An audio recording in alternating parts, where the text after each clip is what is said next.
Before I get into this video, I would like to congratulate Nick Suzuki on winning the Selke, which I expected, and Cole Caulfield for winning the Lady Bing, which took me by surprise. This video is not about those trophies, not exactly at least. I decided to, just for fun, award the Habs with a bunch of silly little awards. As a fan, every Hab got at least one nomination. I may make this an annual thing, and maybe after I reach like 50 subscribers, I'll make it a fan vote. Anyways, let's get on with the ceremony. The first award is the Most Improved Hab, in which the nominees are determined by the biggest improvement in points per game from last year to this year. The nominees are Cole Caulfield, Alex Newhook, and Yuri Slavkovsky. Alex Newhook cemented his spot in the top 6 this year and somehow played better after he returned from having his ankle shattered. Yuri Slavkovsky has been improving non-stop for the last couple of years and was named NHL 3rd Star of the Week on December 29th. Cole Caulfield went from Montreal's rising star to a star in the NHL.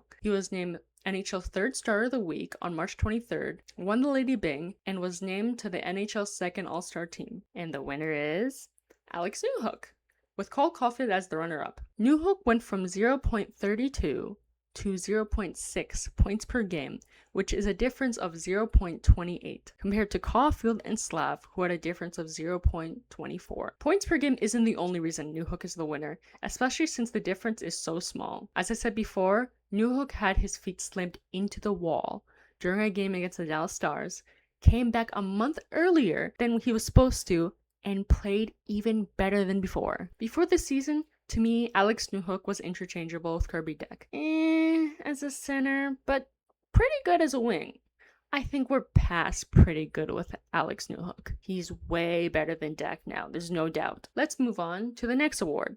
Most Frustrating Hab. This is an award for a Hab who makes you want to yell at the TV, pull out your hair, and turn you red in the face. The nominees are Mike Matheson, who is responsible for many turnover; Jaden Struble, who takes many stupid penalties and was responsible for a lot of turnovers; and Arbor Jacki, who is like Struble, but only slightly fewer turnovers. And the winner is Mike Matheson, with Jaden Struble as the runner-up. You may be wondering, if Matheson's flaw is mainly turnovers and Struble's flaws are turnovers and stupid penalties, shouldn't Struble be the winner? No, because the expectation for Matheson is much higher. Struble and Jacki each had annual salaries of less than $2 million and are rotating 6th defensemen. Matheson was paid $4.88 million a year and will be paid $6 million for 5 years starting next season. He also plays on the top line with Noah Dobson, is one of the alternate captains, plays first PK, and has the most ice time out of any Hab. The bar is very high for Matheson, and that's what makes him the most frustrating. The next award is Québécois of the Year. This award is for the hometown heroes who have a specific role and are really good at it and are a treat to watch. The nominees are Zachary Bolduc, Alexandre Carrier, and Philippe Danault. Bolduc is a power forward who had 170 hits, 12 goals, and 30 points, whose specialty is throwing his opponents back into the bench. Carrier had 155 blocked shots and a differential of +2. Danault is a defensive forward who had a face-off percentage of 56.2 and is a crucial part of the PK unit. He also scored 6 goals, all of which were after his return in December 19th. And the winner is Zachary Bolduc, with the runner-up being Philippe Danault. Bolduc started the season with a 3-game point streak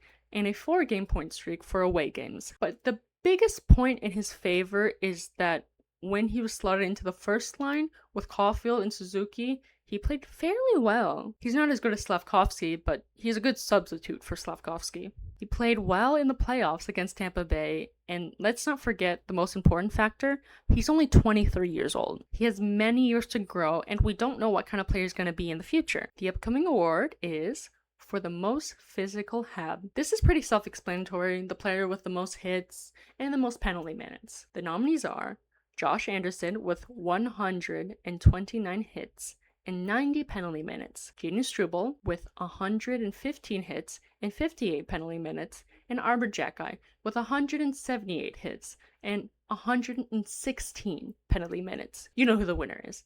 Congratulations, Arbor Jacki! And we got Russian Arbor Jacki, Gleb, at the draft, except he's a forward. I guess that would mean he's more of a Russian Tom Wilson. Whoever he is, we need more muscle. And at the time of me recording this, Arbor Jacki still hasn't resigned. Hopefully, by the time this is published, he's re-signed and the Sheriff can play for the Habs. The following award is for biggest disappointment. The awards are for the Habs that had a certain expectation, but just ended up being a disappointment. And the nominees are Brendan Gallagher, who went from 38 points to 23, Patrick Laine, who the Habs acquired because he was an elite goal scorer, but only played 5 games this season since he was unable to recover from his injury, and Samuel Montembeault, who went from an Olympic prospect to getting sent down to Laval for conditioning. And the winner is Monty, with Laine as the runner-up. I have a video about Monty that I'm working on, but he is the biggest disappointment this season. He was the starter goalie for the first half of the season, but he just couldn't stop the puck. Monty does this thing where he likes to leave the net to get an assist, and Dobish does this too, more than Monty does. The difference is Dobish makes it back in front of the net in time. The following award is for the biggest surprise. This award is for the Hab that had no expectations or low expectations, but somehow exceeded them. And the nominees are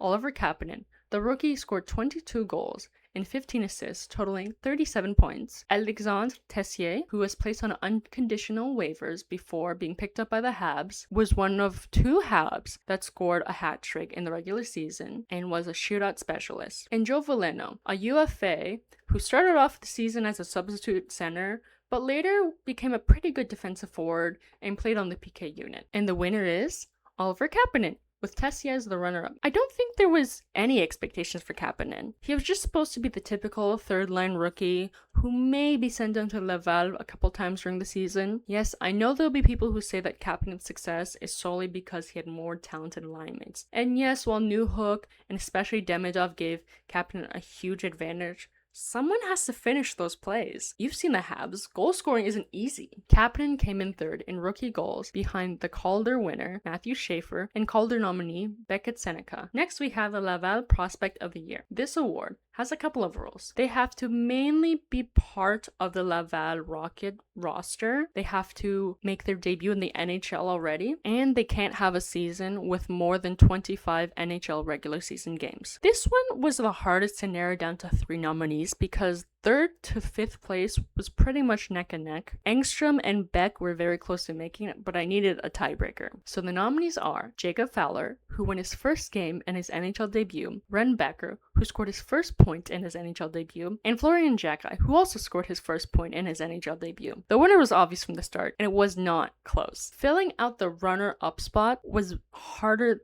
than filling out the winner. Congratulations, Jacob Fowler! 9 wins in 17 games, a 2.43 goal against average, and a .908 save percentage. I look forward to his upcoming rookie season. Next up is Rookie of the Year, and the nominees are Jakub Dobeš, Ivan Demidov, and Oliver Kapanen, all of whom were considered for the Calder voting. I'm actually going to tell you where they landed in the Calder voting. Oliver Kapanen, 11th place, Jakub Dobeš, 4th place, and was on the all-rookie team, and Ivan Demidov, 2nd place, also in the all-rookie team. So congratulations to Ivan Demidov, the 2026 Habs Rookie of the Year. Next up is the Most Fragile Hab.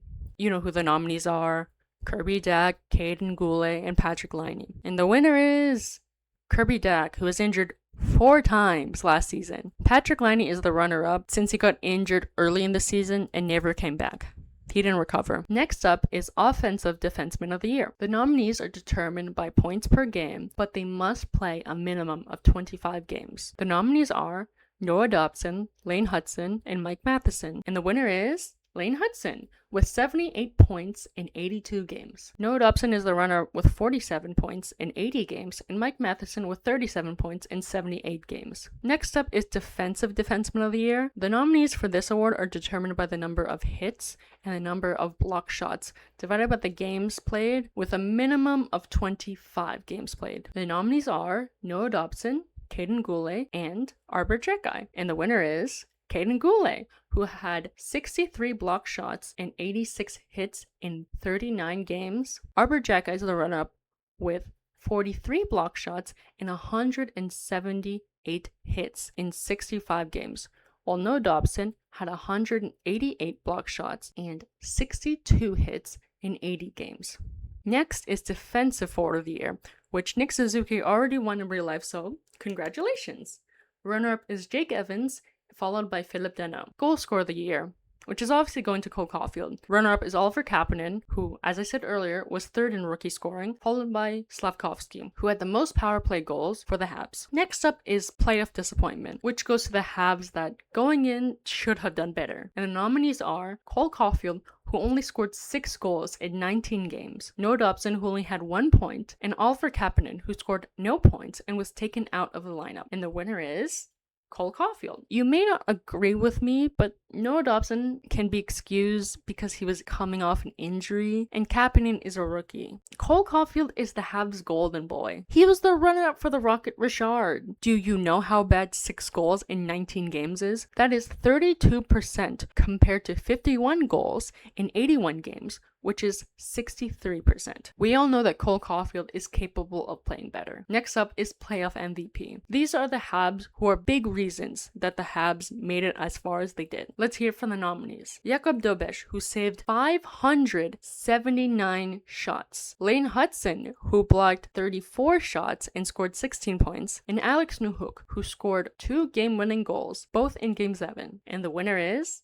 Jakub Dobeš. I mean, are you surprised here? He was considered for the Conn Smythe before they were eliminated. He constantly saved 30 shots every game. Next is the regular season MVP. This is awarded to the Hab that if they weren't on the ice, the Habs would collapse. And the nominees are Cole Caulfield, their best goal scorer, Lane Hudson, their best defenseman, and Nick Suzuki, their captain and best center. And the winner is, by a landslide, Nick Suzuki. If Nick Suzuki were to be injured, who would take his spot as first center? Well, there's Newhook, Kapanen, Dak, Evans, Danault. I mean, other Habs are capable of scoring goals, just not nearly as much as Caulfield. I would give runner-up to Caulfield because Noah Dobson could reasonably do Hudson's job. If Caulfield's out, the next best goal scorer is Slavkovsky, who I don't think could score 50 goals anytime soon. On to the penultimate award, Most Outstanding Player, or in other words, the best Hab.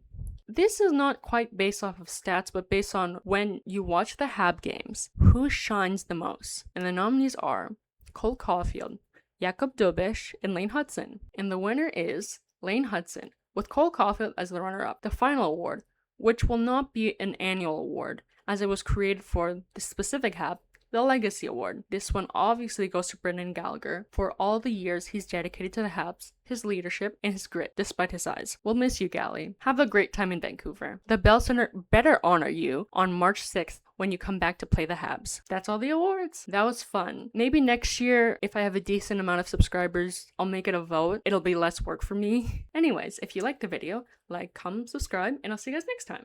Bye!